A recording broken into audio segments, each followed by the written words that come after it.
Hello everyone welcome to my channel. आज बनाइছো आমৰ আচাৰ। আপোনালোকে বাৰু বনাইছেনে? এতিয়া আমৰ আচাৰ এতিয়াই বনাই ল'ব যিসকলে বনোৱা নাই, কিয়নো পিছত আমখিনি পকি গলে বনোৱা নহব। মই বনালো এয়া আৰু লগতে ভাবিলো আপোনালোকৰ লগতো শেয়াৰ কৰো। তেনেহলে আহক আজি এই ভিডিওটো আৰম্ভ কৰো।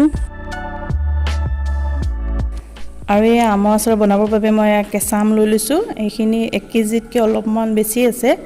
এইখিনিতে ভালদৰে মই সৰু সৰু টুকুৰা কৰি লম। এসাক মই সৰু সৰুকে টুকুৰা কৰি লৈছো এয়া। আৰু ইয়াতে এতিয়া অলপমান এয়া নিমখ দি লম। এইখিনি মই ৰাতি কৰিছো, গোটেই ৰাতি এইখিনি মানে নিমখত এনেকৈ সানি থৈ দিম। ৰাতিপুৱাহে এইখিনি ভালদৰে আকৌ ৰ'দত দিব লাগিব। মোৰ গোটেইখিনি নিমখ সানি লোৱা হৈ গৈছে। এতিয়া মই এইখিনি থবৰ কাৰণে আমখিনি এনেকৈ আইনা বাটি এটা লৈছো। আইনাৰ বাটিতে থব, টেঙা বস্তু যেহেতু আমি আইনা বাটিত থলে ভাল হয়। আইনা বাটিত মই দুটা বাটিত থম আৰু এটা বাটিত লৈছো এয়া।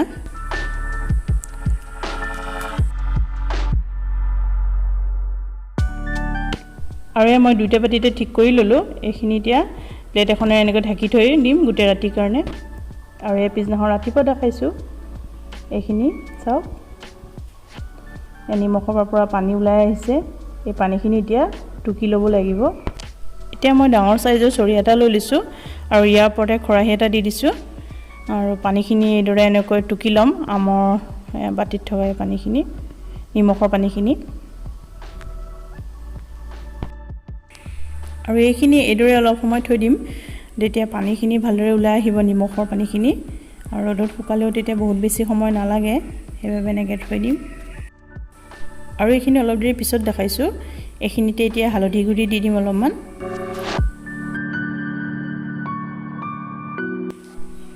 এইখিনিতে ভালদৰে সানি ল'ম গোটেইখিনিতে হালধি যাতে ভালদৰে লাগি যায় তেনেকৈ সানি ল'ব। আৰু এতিয়া মই ডলা এখনত নিউজ পেপাৰ এখন পাৰি লৈছো আৰু ইয়াতে আমখিনি দি আৰু ৰ'দত শুকাবলৈ দিম এইখিনি ভালদৰে। আৰু এইদৰে বহলকৈ মেলি দিব আমখিনি যাতে ভালদৰে শুকাই যায়।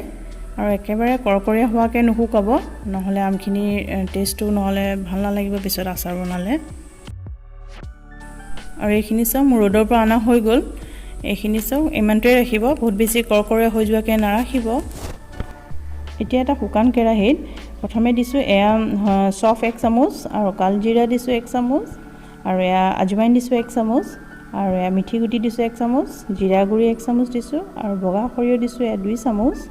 এইখিনি অকমান সময়ৰ কাৰণে ভাজি লম শুকানি। আৰু এয়া মোৰ হৈ গ'ল ভজা। এয়া মই প্লেট এখনত নমাই লৈছো। এইখিনি ঠাণ্ডা হোৱাৰ পিছত মিক্সিত গুড়ি কৰি ল'ম। এতিয়া এটা কেৰাহী লৈছো আৰু ইয়াতে মিঠাতেল অলপ দি দিছো। মিঠাতেলখিনি ভালদৰে গৰম কৰি ল'ব লাগিব। তাৰ পাছত এইখিনি অলপ ঠাণ্ডা হ'লেই এইখিনি আচাৰত দিম। আৰু এই গোটা মছলাখিনিও ভালদৰে ঠাণ্ডা হৈ গৈছে। এতিয়া সৰু মিক্সাৰ জাৰ এটা লৈ লৈছো। এইখিনি ভালদৰে এতিয়া গুড়ি কৰি ল'ম।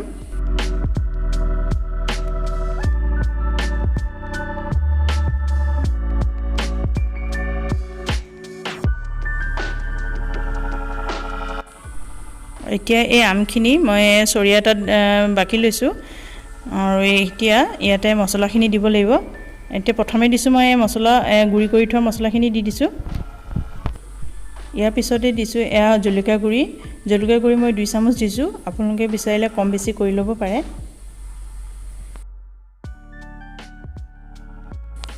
আৰু দিছো ইয়াতে অলপমান নিমখ এতিয়া বহুত বেছি নাই দিয়া, কিয়নো আমি প্ৰথমে নিমখ দিয়ে সানি থৈছিলো। এই গোটেইখিনি ভালদৰে এবাৰ মিক্স কৰি দিছো।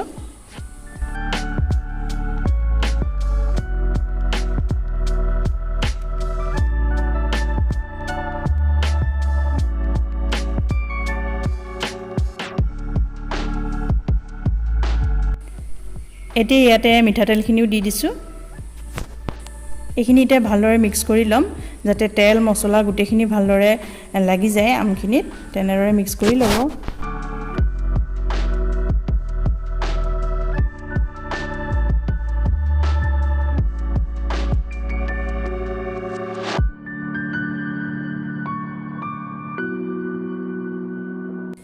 আৰু ইয়াতে মই 1 চামুচ ভিনেগাৰ ইউজ কৰিছো আচাৰখিনি বহুত দিনলৈকে ভাল হৈ থাকিবলৈ আপোনালোকেও 1-2 চামুচমান দি ল'ব পাৰে ভিনেগাৰ, তেতিয়া আচাৰখিনি বহুত দিনলৈ ভাল হৈ থাকে। এতিয়া মই চিচা বটল এটা লৈছোঁ আৰু এই আচাৰখিনি ইয়াতে ভৰাই ল'ম।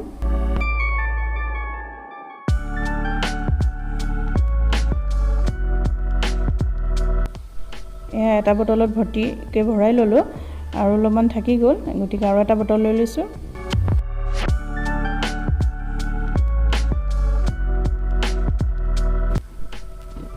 আৰু এয়া মোৰ 2টা বটলতে আচাৰ ভৰাই ল'লোঁ। আমৰ আচাৰ ৰেডি হৈ গ'ল। এইখিনি মাজে মাজে ৰ'দত দিব লাগিব। গতিকে আজি এই ভিডিঅ'টো কেনেকুৱা পালে জনাব, আৰু আমৰ আচাৰ যিসকলে বনোৱা নাই এনেদৰে বনাই চাব পাৰে। ভিডিঅ'টো চোৱাৰ বাবে বহুত ধন্যবাদ। Thank U.